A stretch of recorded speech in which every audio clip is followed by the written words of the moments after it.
Assalamu alaikum audience, this is Mohammed Iqbal Bhava here, your CAF 6 MFA instructor from Tabani School of Accountancy, and welcome to the part 3 and the last part of the yield curve.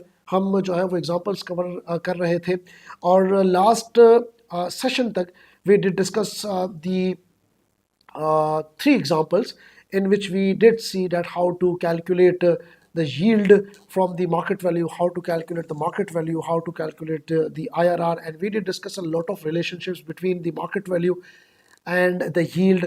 और हमने IRR और coupon rate के अंदर भी हमने जो है वो रिलेशनशिप देखा, डिस्काउंट फैक्टर और नेट प्रेजेंट वैल्यू के अंदर भी रिलेशनशिप देखा, एक ही रिलेशनशिप को मल्टीपल एंगल से भी देखा। तो अगर अभी तक आपने वो वाली वीडियोस नहीं देखी है तो इस वाली वीडियो के कैप्शन के ऊपर पार्ट 1 एंड पार्ट 2 दोनों के लिंक्स गिवन है, जाके ज़रूर देखिएगा ताकि आपको कंटिन्यूएशन के अंदर एक चीज़ समझ में आए। This is going to be the last part और इसके अंदर हम एस्टिमेटेड यील्ड कर्व यानी कि हम यील्ड कर्व बनाना सीखेंगे, हम कंस्ट्रक्ट करना सीखेंगे। The proper word is the construction of the yield curve. हम ये सीखेंगे, YC लिख रहा हूँ मैं, जिसको हम बूट स्ट्रैपिंग भी कहते हैं। एग्जामिनर में use this word boots trapping. तो आज हम बूट स्ट्रैपिंग के ज़रिए यील्ड कर्व बनाना सीखेंगे। देखिए अभी तक हमने जो सवालात किए हमें यील्ड गिवन थी, लेकिन आज हम ये देखेंगे कि यील्ड भी निकलती कैसे है। तो यील्ड, अगर आपको यील्ड गिवन है तो उसकी बेसिस के ऊपर हमने देखा कि हमने मार्केट वैल्यू कैलकुलेट करी, मार्केट वैल्यू के बाद हमने IRR कैलकुलेट करा। लेकिन अगर हमें यील्ड ही बनाने के लिए दी जाए या यील्ड कर्व हमें कंस्ट्रक्ट करना हो तो कैसे होती है, उसके बाद हमारे पास कौन सा प्राइमरी डाटा अवेलेबल होता है। तो इसको एग्जाम्पल से समझते हैं। एग्जाम्पल नंबर 4 होगी ये, द सेकेंड लास्ट एग्जाम्पल। मान लीजिए गवर्नमेंट जो है वो 3 बॉन्ड जो है वो इशू करती है, जिसकी पार वैल्यू जो है वो अनसेट जाती है, ये हमेशा ₹100 है। और कुछ इस तरह से है कि ये आ गया आपका बॉन्ड A, ये आ गया आपके पास बॉन्ड B और ये आ गया आपके पास बॉन्ड C। 3 किस्म के बॉन्ड्स हैं, 3 अलग अलग किस्म के बॉन्ड्स हैं और रिस्क तीनों के सिमिलर ही है। अच्छा, पहला जो बॉन्ड है इसका अगर मैं आपको कूपन रेट बताऊं तो पहले का है 7%, दूसरे का है 6% और तीसरे का है 5%। ठीक है। अच्छा, पहले की जो मार्केट वैल्यू गिवन है वो है 103, जिसको मैंने आपको बताया था। एग्जामिनर इस तरह भी कह सकता है कि the particular bond is being traded at. दूसरे की जो है वो 102 रुपए और तीसरे की जो है वो 98। देखा जाए तो पहले 2 प्रीमियम पे है, यहाँ पे लिख देता हूँ मैं, इसको हम कहेंगे प्रीमियम पे, अबव पार वैल्यू है, और ये डिस्काउंट पे है। अच्छा, ये जो आप समझ लें इसकी जो मेच्योरिटी है पहले की, वो पहला 1 साल है, इसकी 2 साल है, इसकी 3 साल है। यानी कि पहला जो है वो 3 साल में मेच्योर होगा, दूसरा जो है वो यानी कि बॉन्ड भी 2 साल में होगा और पहला जो है वो 1 साल में होगा। अच्छा, मेरे ख्याल से मैक्सिमम अगर हम देखें तो हम इसको ले चुके हैं। अब हमें एग्जामिनर कहता है कि भाईजान आपकी जो रिक्वायरमेंट है वो रिक्वायरमेंट है कि आपने एस्टिमेट करना है क्या यील्ड कर। अब आप ये देखें, अभी तक हमने कोई ऐसा सवाल नहीं देखा जिसके अंदर हमारे पास मल्टीपल बॉन्ड्स गिवन हो, जैसे यहाँ पे bond A, bond B, bond C। हमने अभी तक ऐसा कोई सवाल नहीं देखा। हमने मल्टीपल रेट्स के सवाल तो देखे हैं और लेकिन सिंगल बॉन्ड के देखेंगे 1 साल के अंदर अगर मेच्योरिटी हुई, उसी बॉन्ड की 2 साल में हुई, उसी बॉन्ड की 3 साल में हुई। लेकिन यहाँ पे ये आ रहा है कि बॉन्ड A की जो बॉन्ड A अलग है, उसका कूपन रेट अलग है, उसकी मार्केट वैल्यू अलग है, उसका रिडम्पशन पीरियड अलग है। बॉन्ड B अलग, मार्केट वैल्यू अलग और उसका रिडम्पशन पीरियड अलग। बॉन्ड C अलग, कूपन रेट अलग, मार्केट वैल्यू अलग, रिडम्पशन पीरियड अलग। इसीलिए हम इसको बूट स्ट्रैपिंग कहते हैं। इसीलिए हम इसके ज़रिए हम बूट स्ट्रैप करके यील्ड कर्व की कंस्ट्रक्शन करेंगे। अब यहाँ पे एक बात दिमाग में रखिएगा, जब हम इसको सॉल्व करेंगे तो ये सॉल्व कैसे होगा, किस तरीके से हम यील्ड निकालेंगे ईयर 1, ईयर 2, ईयर 3 की। देखिए एक बात दिमाग में रखिएगा कि द फॉर्मूला वुड बी कि आपने करना क्या है, आपने करना है present value it's equal to future value 1 + i की पावर -n। ये हमारे पास फ्यूचर वैल्यू से प्रेजेंट वैल्यू निकालने का एक हमारे पास फॉर्मूला हमें पता भी है और हमें आता भी है। इस फॉर्मूले के जरिए हम क्या करेंगे, हम यील्ड्स निकालेंगे। अब देखिए कैसे निकालेंगे। फॉर एग्जांपल बॉन्ड A की अगर मैं बात करूं तो बॉन्ड A आज की तारीख में 103 पे ट्रेड हो रहा है, ये इसका T0 है। ठीक है, ये करंटली ट्रेड हो रहा है। तो अगर मैं बात करूं तो बॉन्ड A की, अगर मैं बॉन्ड A की बात करूं, यहाँ पे मैं बॉन्ड A लिख भी देता हूं। करंटली मेरे पास 103 की प्रेजेंट वैल्यू है। अच्छा फ्यूचर में क्या वैल्यू होगी भाई, जाहिर सी बात है 1 साल के अंदर अंदर ये रिडीम हो रहा है ना, बॉन्ड 1 साल के अंदर अंदर रिडीम हो रहा है। कूपन रेट कितना है सर, 7% है। इसका मतलब 1 साल के अंदर जब रिडीम होगा तो आप 7% ऑफ 100 7 रुपये भी देंगे, और 100 रुपये जो आपने उनसे लिए होंगे पार वैल्यू के हिसाब से आप वो भी देंगे उनको। अच्छा यहाँ पे मैं एक और चीज़ लिखना भूल गया हूँ, ये सारे के सारे रिडम्पशन जो है ना पार पे हो रहे हैं, ये सब का सब जो है ना वो पार पे रिडीम हो रहा है, ठीक है। तो 100 रुपये भी होगा और 7 रुपये भी होगा, यानी कि फ्यूचर वैल्यू 1 साल के बाद इसी बॉन्ड ए की 107 हो जाएगी। और 1 प्लस हमें ये आई मालूम करना है, ये आई हमारे लिए एक्स है, माइनस कितना हो जाएगा 1 हो जाएगा।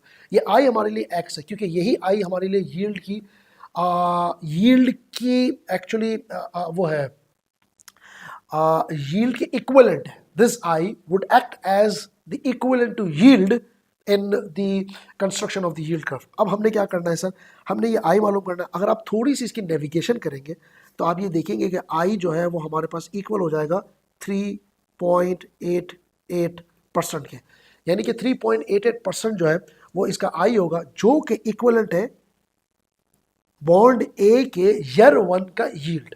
इसको दिमाग में रखिएगा। अच्छा इसी तरीके से हम बॉन्ड बी का निकालेंगे। अच्छा अब बॉन्ड बी का जो निकालेंगे ना, तो एक्चुअल में गेम चेंजर यहाँ पर है। Formula would remain the same, that is present value is equal to future value 1 plus I की पावर माइनस एन। अब प्रेजेंट वैल्यू हमारे पास क्या है, बॉन्ड बी ट्रेडिंग वैल्यू आज की तारीख में मार्केट वैल्यू इसकी 102 है, अगर मैं गलत नहीं हूँ तो जी 102 है, ठीक है। और 6% के हिसाब से आपका कूपन रेट है। अब अगर टेक्निकली आप देखें तो क्या पहले साल के अंदर आप रिडीम नहीं कर रहे, बॉन्ड बी को पहले साल के अंदर आप रिडीम नहीं कर रहे, दूसरे साल के अंदर रिडीम हो रहा है क्योंकि 2 साल का रिडम्पशन पीरियड है। तो पहले साल में फ्यूचर वैल्यू कितनी आएगी, एक एक करके निकालेंगे, इसी को बूट स्ट्रैपिंग कहते हैं। पहले साल की फ्यूचर वैल्यू आएगी आपके पास कितनी, 6, ठीक है, यानी कि पहले साल में तो आपका 6 का आउटफ्लो होगा ना। अच्छा अब 1 प्लस पहले साल का यील्ड आप कहाँ से उठाओगे, यहाँ से उठाओगे। ये पहले साल का यील्ड यहाँ पे कॉपी होकर आएगा विच इज 3.88%। ये दिमाग में रखिएगा, यही गेम चेंजर था। यील्ड आप पहले साल का उठाओगे जो कि आप ऑलरेडी कैलकुलेट कर चुके, इसी को बूटस्ट्रैपिंग कहते हैं। और कैश फ्लो आपका 6% रहेगा, इसी के अंदर वापस प्लस होगा। अब प्लस क्या होगा, अब दूसरा साल आ गया, दूसरे साल के आखिर के अंदर your future value now would be 106। सो 106 हो जाएगी। क्यों 106, क्योंकि रिडीम बॉन्ड बी दूसरे साल के आखिर में 100 पे हो रहा है और प्लस 6 तो 106 होगा। और आप करोगे 1 प्लस आई, आपको मालूम करना है दूसरे साल का, तो आई मालूम करना है, पहले साल का तो कैलकुलेट कर लिया था। और यहाँ पे आप, अच्छा यहाँ पे आप करोगे -1, यहाँ करोगे -2। क्यों -2, क्योंकि सर दूसरे साल के आखिर में रिडीम हो रहा है। थोड़ी सी इसकी अगर हम नेविगेशन करेंगे तो हमारे पास जो आंसर आ जाएगा I would be equal to 4.96। ये करके लाजमी देख लीजिएगा, ना समझ में आए तो मुझे व्हाट्सअप कर सकते हैं आप, लाजमी देख लीजिएगा। इसी तरीके से बॉन्ड सी का भी formula would remain the same, that is future value 1 plus I की पावर माइनस एन। मैं एक ही दफ़ा लिख रहा हूँ, इसको मल्टीपल टाइम भी प्लस करके भी लिख सकते हैं। बॉन्ड सी की प्रेजेंट वैल्यू हमारे पास सर कितनी थी, 98। आज की तारीख में आपके पास 98 की प्रेजेंट वैल्यू थी, तो हम क्या करेंगे सर, यहाँ पे 98 लिखेंगे। Bond C future value would be, चूँकि 5% था तो हम क्या करेंगे सर, यहाँ पे 5 लेंगे। अच्छा 1 प्लस आई ईयर 1 का लगेगा विच इज़ 3.88%, ठीक है, माइनस होगा -1। अच्छा दूसरे साल के आखिर में भी आप 5 रुपये ही दोगे, इसलिए क्योंकि 3 साल का रिडम्पशन था तो कैश आउटफ्लो तो आपका 5 ही होगा, तो ये करके +5 होगा। लेकिन यहाँ पे 1 प्लस आई दूसरे साल का लगेगा विच वुड बी 4.96%। इसको बूट स्ट्रैपिंग कहते हैं, अलग अलग करके आप निकाल रहे हैं। यहाँ -2 आएगा और प्लस अब जब आप करोगे तो अब यहाँ पर आपके पास आंसर आएगा 105, क्योंकि रिडम्पशन हो रही थी पार पे, तो साल के आखिर में यानी कि तीसरे साल के आखिर में आप 5 रुपये भी देंगे और 100 रुपये भी देंगे, तो 105 1 प्लस। अब यहाँ पे आई आपको मालूम करना होगा और यहाँ आ जाएगा -3। सर आप अगर इसकी नेविगेशन करेंगे, मैं नेविगेशन करके नहीं दिखा रहा हूँ इसलिए क्योंकि कर लेंगे आप टाइम सेव करने के लिए, आपके पास आंसर आएगा 5.80%। तो ये दिमाग में रखिएगा सर कि ईयर 1, ईयर 2, ईयर 3 आपके पास जो यील्ड्स आई है वो आई है 3.88%, दूसरे साल की जो यील्ड आई है वो आई है 4.96%, और तीसरे साल की आपके पास जो यील्ड आई है वो आई है 5.80%।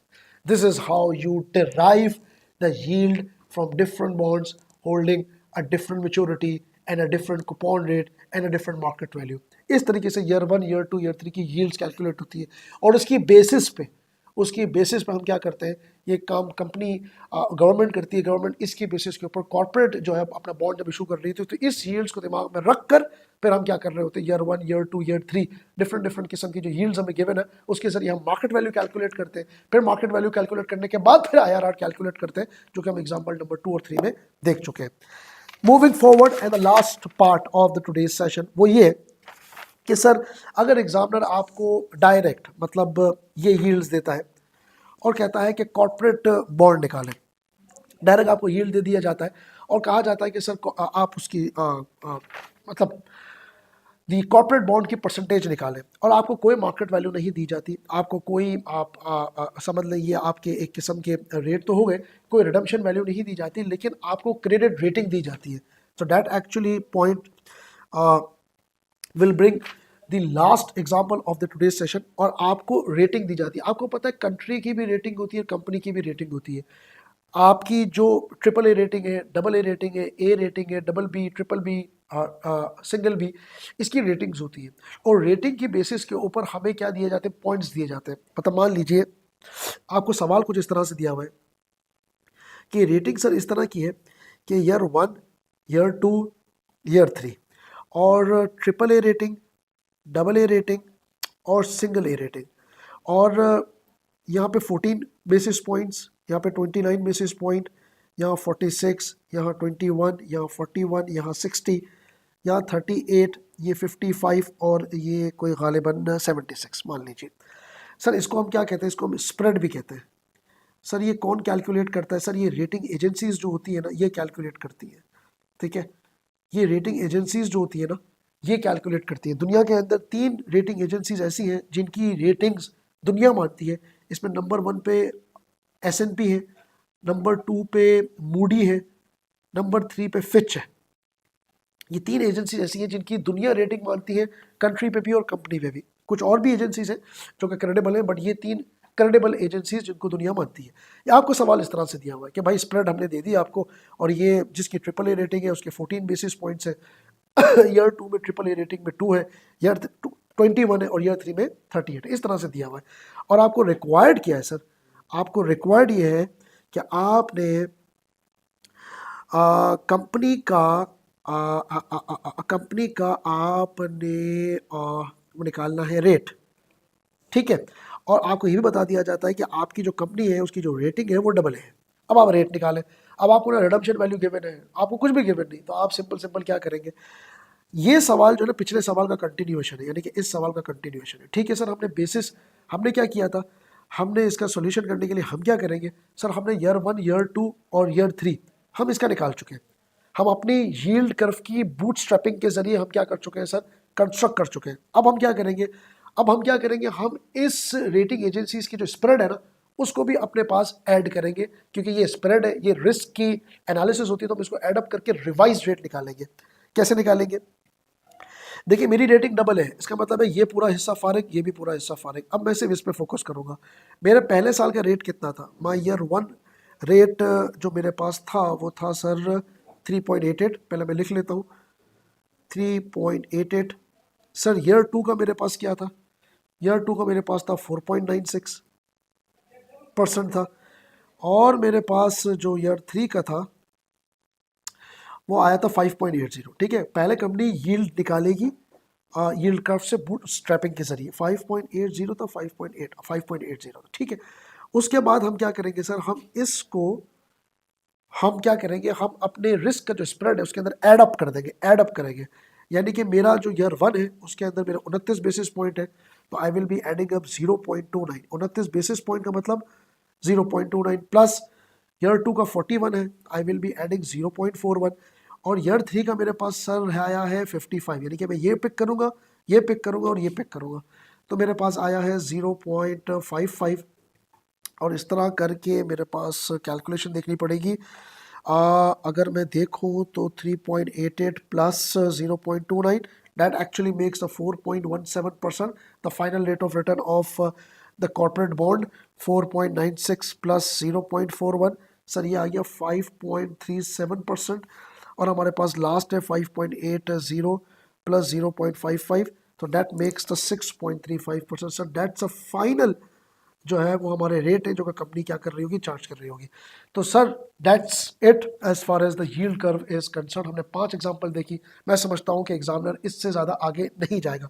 मैं आपको आखिर में ये भी बता देता हूँ कि एग्जामिनर ने जो आपको सवाल दिया था एग्ज़ाम पॉइंट ऑफ व्यू में, अब अगर हम वो हमारे पास सवाल इसका आया है सितंबर 23 के अंदर, और एक्सक्यूज मी क्लास, मार्च 22 के अंदर MCQ नंबर 10 आया है, और यहाँ पर हमारे पास MCQ नंबर 4 आया है। ठीक है जी। मेरा ख्याल ये है कि मैं थ्योरेटिकल एंगल के ऊपर यील्ड कर्व की एक और वीडियो शायद बन जाए, क्योंकि थ्योरेटिकल एंगल के ऊपर इसकी कुछ चीज़ें रहती हैं just to cover up the the theoretical portion, और बाकी 99% जो है वो मैं इसको कवर अप कर चुका हूँ।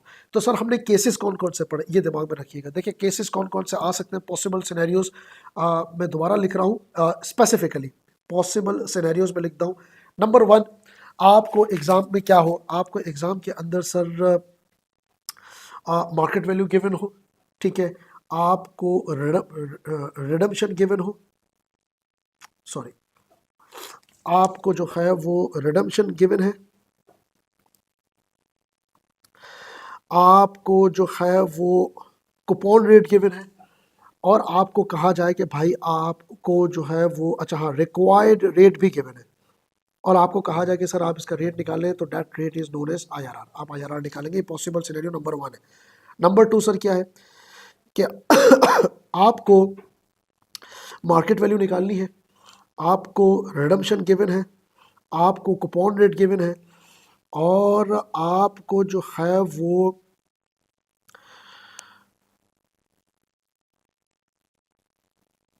IRR भी गिवन है। ठीक है, आपको IRR भी गिवन है। तो सर हम क्या करेंगे, हम उस IRR को इस्तेमाल करके हम क्या करेंगे सर, हम निकालेंगे अपना मार्केट वैल्यू। अच्छा, ऊपर वाले केस के अंदर सर रिक्वायर्ड रेट गिवन नहीं होगा, हमें required rate trial and error के जरिए कैलकुलेट करना पड़ेगा, जिसके अंदर हम 2 किस्म के डिस्काउंट फैक्टर लेके प्रेजेंट वैल्यू निकालेंगे, डिस्काउंट फैक्टर लेके एक में पॉजिटिव एक में नेगेटिव, तो IRR निकलेगा। ठीक है, और दूसरे केस के अंदर हमारे पास IRR यानी कि रिक्वायर्ड रेट गिवन है, तो हम क्या करेंगे सर, हम इसकी मार्केट वैल्यू कैलकुलेट कर सकते हैं। ठीक है, IRR के जरिए। अच्छा, तीसरा केस हमारे पास क्या था, तीसरा केस हमारे पास इस तरह का है कि सर आपको डिफरेंट स्पॉट रेट गिवन है, आपको डिफरेंट किस्म की स्पॉट यील्ड गिवन है, और विथ डिफरेंट मैच्योरिटी, आपको डिफरेंट मैच्योरिटी के साथ स्पॉट रेट्स गिवन है, और आपको एक और चीज़ गिवन है विच इज़ अगर मैं बताऊं जी, आपको स्पॉट रेट्स गिवन है, आपको कूपन रेट गिवन है, आपको जो है वो, और आपको बॉन्ड कैलकुलेट करना है, आपको मार्केट वैल्यू।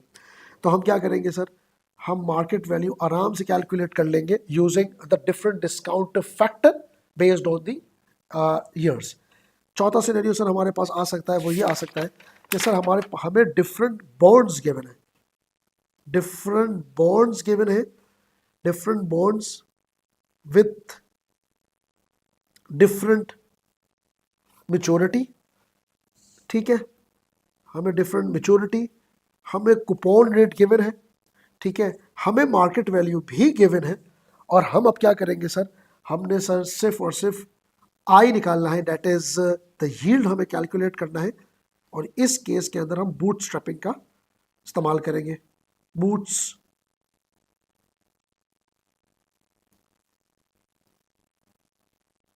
स्ट्रैपिंग का इस्तेमाल करके हम यील्ड कर्व बनाएंगे, और हमें लास्ट इस तरह से गिवन है कि सर हमें यील्ड्स भी गिवन है, हमें यील्ड्स गिवन है, हमें जो है वो हाँ जी यील्ड्स गिवन है, और हमें क्रेडिट रेटिंग गिवन है,